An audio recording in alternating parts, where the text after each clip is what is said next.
Hi, my name is Jennifer, and this is my blog post, Emotional Effects After Being in an Emotionally Abusive Relationship with a Narcissistic Person. I have heard many people say things about those who have been in abusive relationships. I am one of those people who have, and amazed at some of the comments said right to my face.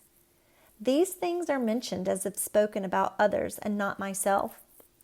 I am who they speak of when they mention those who have been in my shoes. It can be triggering and feel as if someone is abusing me again. These triggers are the after effects of abuse.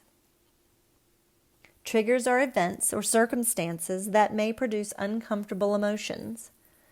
These include anxiety, panic, discouragement, despair, and or self-negative talk.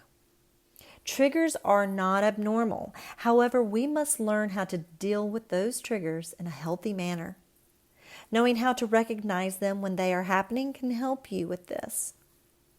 Some common trigger examples are bullied by being judged harshly, criticized, or put down in any way, a death in the family, problems with finances, hearing certain music, smelling a fragrance, someone raising their voice at you, a breakup of any kind, feeling overwhelmed, news events that are scary, an anniversary of a trauma, being sick, being harassed in any form, being around or in contact with anyone who has ever abused you. Getting out of a toxic cycle with an abusive person is very difficult as the trauma bonds built can feel impossible to overcome. This is a very important step for the victim and not uncommon for a victim to return to their abuser. Trauma bonds are intermittent reinforcement of reward and punishment. This creates conditioning of the victim over time and bonds the victim to their abuser. The victim feels cared for and then punished. Over a period of time, the victim no longer feels cared for.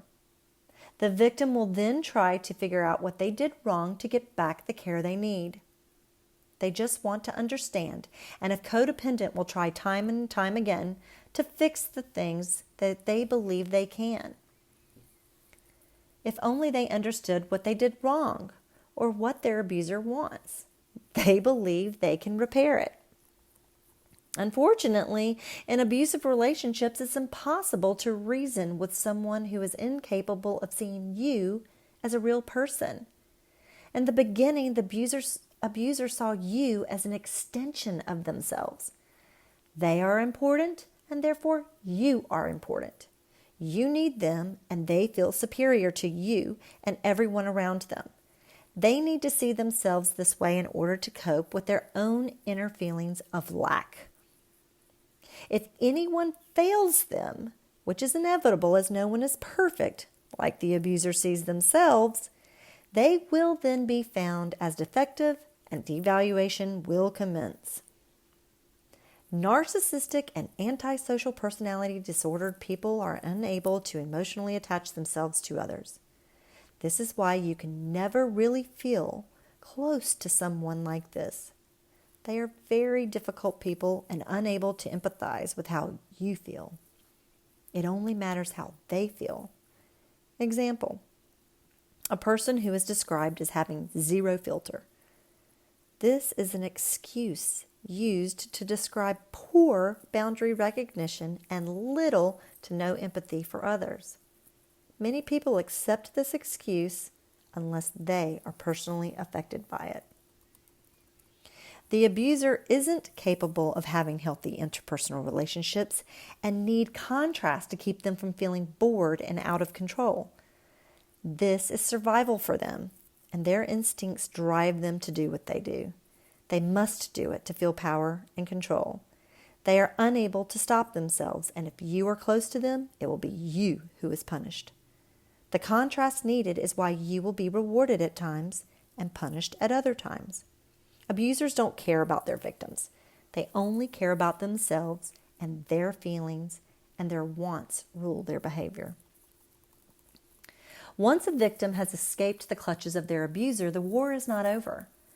They have much work to do to recover, and it takes acknowledging what has happened to them, understanding why it did, and learning mindful techniques to handle the triggers in the future. A survivor will need to take the time to face what has occurred, and this can be painful to relive. The abused has already felt isolated, and to do this kind of work can feel isolating itself. It is important for the survivor to be around those who understand them and can support them. Finding a therapist who specializes in emotional abuse and personality disorders will help the process. A victim has been trained to second-guess their judgment, and their vulnerabilities were exploited by their abuser. Where they once trusted everyone to a fault, they now are afraid to trust anyone. They have taken on some of the traits of their abuser, as the abuser never trusted anyone. This can feel like something precious stolen from them, and a victim can harbor many resentments. It takes time to learn what healthy boundaries are and to recognize when people push to cross them. It takes time to also learn how to respect others' boundaries, as healthy boundaries can seem foreign to someone who has never held them. It takes understanding and support to get through the psychological damage that has occurred slowly over time. It is important to go back out into the world again and to live life. It is scary, and the process time is different for each survivor.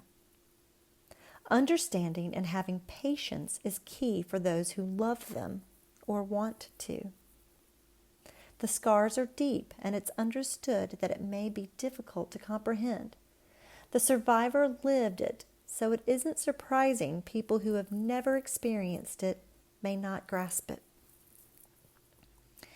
This is why it may take time for survivors to feel comfortable re-entering into different phases of their lives. When judged for how long the process is taking or how they are adjusting, it can trigger the survivor.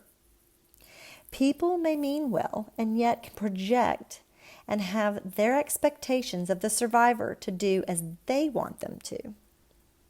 This is someone else wanting to control the outcome for their need, and it can cause anxiety for the survivor. This can cause the once abused person to retreat if they can't express themselves to those around them. It takes time and understanding. Survivors of abuse don't have to be labeled as damaged goods.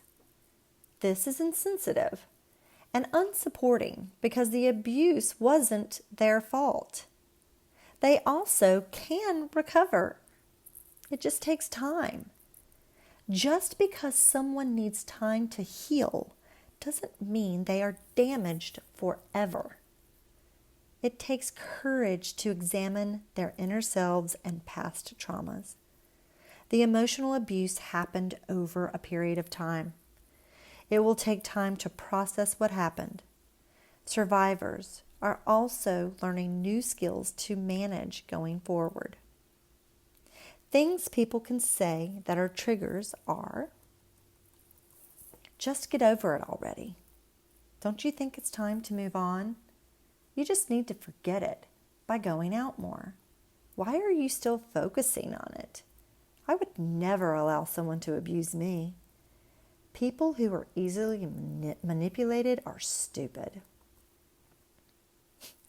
These are just some of the things people say, and it shows they don't understand. This can happen to intelligent individuals. They may not realize they have been manipulated before. People are manipulated in many ways and used by abusers to gain whatever they need. It isn't always recognized, as users don't announce themselves openly. Abuse can happen in romantic relationships, families, friendships, partnerships at work, social groups, in church, school, athletic organizations, camps, anywhere. Sometimes the abuse is worse than others and over long periods of time. Abuse can be mental and emotional, and sometimes it is also physical. I bring awareness because I understand the triggers. I understand it's hard to comprehend. I understand why it's hard to trust again. I understand the process. I understand each side. I know with awareness we may be able to recognize that abuse is real and the process time to heal is different for each person. Ignoring this by sweeping things under the carpet is what is unhealthy. Healthy communications, patience along with understanding is supportive. The process may take time, but what is needed? It is courage that takes a person from being a victim to becoming a survivor. Just because it isn't how some people think it should go, doesn't mean the survivor is not doing the work needed to heal. Until next time, this is Jennifer.